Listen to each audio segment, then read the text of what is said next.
Philippine 경기장 도시형. All right, guys, here we are on Sandshorn Mists, and on the right side of the map, possibly the last best hope for Team Vile. He is not country, region, or county.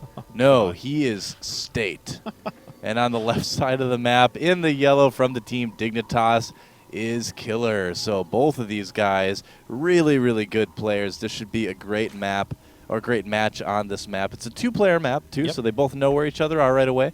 Yep, and already State showing us that he wants to do a quick expand build, whether it's of the Nexus first or the little safer, I would imagine, against a Zerg player Forge variety. We'll find out in a bit. Yep, absolutely right. All right. Well, you know, KilleR's been doing pretty well lately. Again, it's not been the cleanest play against him or anything like that, but he's certainly taken advantage of his opportunities. He knocked off Hawk, who had taken 3 games in a row for Vile. Yeah, what a performance by Hawk. Wow. Very much so, yeah. 3 games in an event like this is awesome. Not bad.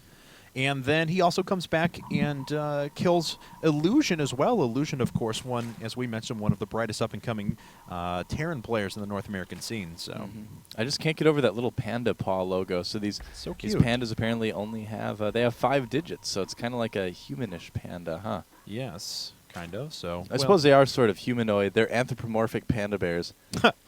And, you know, if your game's getting a little bit stale, what better thing to do than add anthropomorphic panda bears? But, you know, a lot of people have been critical about that, but the Pandarans have been part of the Blizzard lore for years now. So still, though, the way it's like, I can just imagine a roundtable discussion at Blizzard, and they're like, all right, guys, you know, got some stiff competition coming out. Guild Wars 2 next year. We've got Star Wars The Old Republic at the end of this year. What are we going to do? And some guy just stands up, raises his arms, and goes, pandas! No, I think what actually happened was someone was like, it's time, and they all nodded. They're like, we've had this race planned for nearly half a decade now. It's time. The Pandarans are coming. Yep. It should be pretty cool. I don't know. Yeah, I apologize. Fun game. I don't know a thing about World of Warcraft. It's no, again, I don't have anything against it. I'm obviously playing a ridiculous amount of SWTOR right now, but right. Well, I've never been like a big WoW addict. You know, I've never been one of those guys. But I have always kind of enjoyed playing it recreationally. I mean, it's a fun game to just kind of log on and mess around with your friends with. Yeah, but I've been playing a lot of SWTOR lately, up to level 43 now. So, wow. Yeah, it's like double what I am. Been a lot. Anyway, I'm just playing too much StarCraft 2, I guess. Oh, all right. Feed the trolls then. Boom. Oh, God. You win. You always do. Forge and then Nexus, then Cannon, then Gateway for State. All right. Oh, Overlord. His opponent, on the other hand, did decide to go Pool, then Hatch afterwards. Yep. All right, and State is the one thing about State that I really love is that he's remarkably consistent in all of his matchups. There are players that really specialize in some matches. The first one that comes to mind is obviously Reina Nori is a PvP specialist. I mean, he's the very definition of a PvP specialist. He does not lose in PvP, but I've not seen him have a lot of success in other matchups. So. State's kind of the other way around. He's very confident in all of his matchups. He has good builds prepared for every situation and map, and it's always a pleasure to watch him play. Oh, yeah, definitely. And this is a map that I think suits him pretty well. I mean, it's a map where he can decide to go put some pressure on that third base if he wants to. This game, it doesn't look like he's going to, but you know, it is a map where you can do that if you want. It's fairly wide open, so it's okay. Sometimes it can be a bit challenging for Zerg to hold it, but I gotta say, I really, really like the opening that KilleR did. I love it when Zergs get that fast third hatchery against Protoss. I think that should become the standard on most maps. And we'll see if, you know, you talked about just moving down and denying that third. Well, +1 weapons and a couple of gateway units down there makes a pretty powerful front, especially when a Zerg player just wants to sit back and drone on 3 bases. Drone, baby, drone, right? Drone, baby, drone. KilleR is really, really good about scouting, too. Yes, I mean, all game long, he has been sending out those lings on patterns across the map, scouting every possible location for proxies. Just nothing gets past this guy. He is omniscient on this map. See, this is why I love maps with one Xel'Naga Tower, because it forces you to do just this, and only the Yeah. most Oh, yeah. diligent players do exactly what you mentioned, have Zerglings everywhere. Killer's vision is fantastic. And look, he picks up on the Zealots making their way across en route to trying to take out this base, and he's probably going to have plenty of things in prepared. anticipation, yeah. Yeah. He's able to prepare for that. I like it too. You mentioned the Xel'Naga Towers. I don't like it when maps have enough that it just kind of lets you see everything. I like it where it helps, but yeah, but you need to actually do some effort on your part to get full scouting information. But yeah, these Zealots looking a little bit lost here. They're like, well, we wanted to do damage to the third, but I don't know now. I think we're just gonna wall ourselves up and die. Yeah, it looks like State is just going to that. lose these Zealots, unfortunately. Takes a couple of Zerglings with them, but of course not nearly enough to justify the cost of these Zealots. And Killer, with that brilliant map control, he picks up on exactly what his opponent is doing. Yep, free to drone now, and he does go for that lair as well. 15 drones. No Twilight Council yet from State as far as I saw, so he is just kind of going to stay on Robo and Gateway for a little while. Yeah, there's a couple more Gateways coming out. 3 more, in fact, so he's going to go up to a total of 4. 4-gate Robo with Immortals on the way.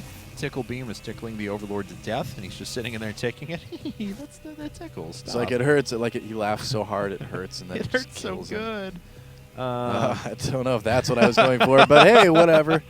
Whatever, man. Anyway. Roche Warren on the way now for State. Zerglings running up through the front now, and they are going to be repelled by the sentries that are already sitting there. This is a good little tech that's going to be made here for State, but of course his opponent has been able to drone free, as we mentioned, and less than 9 minutes into the game, he's going to be sitting on layer tech. He's going to be sitting on over 60 drones. That's absurd for this moment in the game. You know, I got to say, I like State's decision to go for the Warp Prism in this case.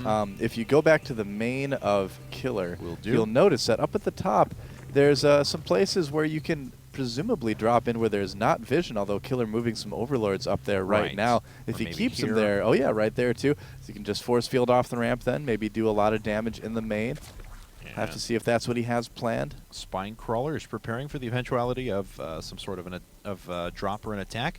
There's Twilight Council coming up now. When it finishes, State's going to be able to move into more upgrades if he so desires. Yeah, that's Looks like Space Shark does detect the amount of sentries that are running through the middle. Warp Prism, though, is going to cross the path of an Overlord. Immortal Harass. That is pretty awesome. A bit risky. You don't want to lose that Warp Prism with the Immortals in there, but he is going to be able to kill stuff pretty quickly. I don't know, though. I mean, he can go after the Queens. He can warp some more units in, but there's a lot of roaches out there right now for Killer. This may end up backfiring a little bit. Yeah, he's got to pick up. He's got to get home right now. Yeah. Zealot's going to go down, and State, get out of there. Ho ho! Just 29 hit points on that Warp Prism. So risky. Yeah, it's cool in theory, but I mean, at this point in the game, there's just not really a lot of tech to kill with those Immortals. And I mean, you can try to pick off Queens. They're okay at that, I guess, but yeah, I don't know. It's interesting. You don't see a lot of Immortal Harass from Warp Prisms in ZVP right now. So. And obviously State didn't see the Spire or anything along those lines. Now we'll see if the attack moving in now before Spire was finished up is going to give him what he needs to pressure and do damage. Oh, but he's backing away as those 7 Mutalisks are coming out, so those will be in play before State actually attacks. Yep, he's got a lot of Stalkers out, though. He's got a pretty decent army, so most likely Killer's going to need to worry about this army before he worries about doing any sort of harassing. If he did decide to just take those mutas after the base of State, he'd be basically giving up one of his own bases, so he's going to need everything he's got to hold this off. And Changeling sits there and says, "Sup, guys?" But he's not going to be used to kill Zerg forces, nice not at trap all. There. Yeah, very nice. As a matter of fact, if he can keep that Immortal alive on top of that, that's brilliant. And he does, as a matter of fact. It racks up a few kills in the process with those +1 weapons. It's looking very strong, and it looks like he's going to try and press this third base now. Go. Mutalisks in the air. Looks like Blink is not quite finished yet. It's going to be done in a while. State actually doing some pretty good damage. The force fields were very nice, zoning out a lot of those units. Most of the Zerglings went down, which is important because he can rip through the remaining roaches pretty easily. Entry energy, though, getting a little bit low here. He's not going to be able to continue force fielding like that. Those force fields, very, very good, though. Just preventing things, only letting the mutas in And he can also possibly do a lot of damage to that hatchery. Here we go again. Killed his own Stalker in the process, but that's okay. Hey, Figures he why doesn't need it. Mutalisk going down pretty quickly now. Blink is finished, so that's going to be pretty important as we move forward. We'll see if he blinks underneath the Mutalisk or just to get away. Looks like it's just to get away at the moment, but of course Killer now does pick up on the fact that Blink is in play, and he's going to have to back up. Those Mutalisk numbers getting very low. State actually starting to carry not just an advantage in this game, but an overall supply advantage as well. He has killed 18 workers and a base. State showing some pretty brilliant control here, taking out that third base of Dignitas.KilleR, and we'll have to see if he decides to keep pushing this. I don't know. It's he doesn't have a third yet, so he's kind of committed right now. And looks like the Overlords are all falling one after another, and that's actually pretty bad. I mean, because Killer's pretty close to getting supply blocked. Yes, he is, and he's having to spend all that money on Overlords instead of units that can hold off this push from State. I mean, State's just going for it. This is it. He's going to either end the game with this or be pretty far behind, but I'd say he's in a pretty good spot to end the game. Oh, he's got to be careful. Here come the Lings. Nice job. And he can blink up as well whenever he wants to. Now there's a few Zealots in the mix. They have +2 weapons, so he'll be able to move up there and, you know, just sit in there against the Zerglings a little bit longer. Nice decision by Killer just to go after mass Zerglings now. But the Warp Prism is overhead. That has not been taken out yet, so it's still providing quite a bit of fire. Finally starting to go down, so no more Warpins will happen. But the Zergling numbers were actually thinned out very quickly. The Zealots haven't even been killed yet. The Spine Crawler's falling very, very shortly after State gets up the ramp. Yeah, things are starting to look grim for Killer. Yeah, pretty much. I mean, that's a lot of Lings here. Of course, Lings tend to do pretty well against Blink Stalkers, but you just can't attack down the ramp here. Sure. Oh, yeah, and that Zealot Warp in and a few more sentries may seal the deal. Yeah, we'll have find to see. out. Oh, very nice job. He's trapping so many Zerglings once again. The Mutalisk numbers are falling so quickly. These Immortals, look at that, 27 kills, 20 on the other one. They have proved to be invaluable. With +2 weapons, they are so strong against anything armored. This Macro Hatch is going to fall very quickly after all the rest of the units do. And Vile.State looks like he is on his way to putting his team just one game away from surviving in the tournament and moving to losers round 2. Yeah, I mean, to some people, it may just look like all Protoss is doing here is just warping in whatever they want and moving forward, but honestly, there's a GG. State takes it, but to do something like that takes very, very good unit control. Killer is no slouch when it comes to it, but State just making it look impossible to stop.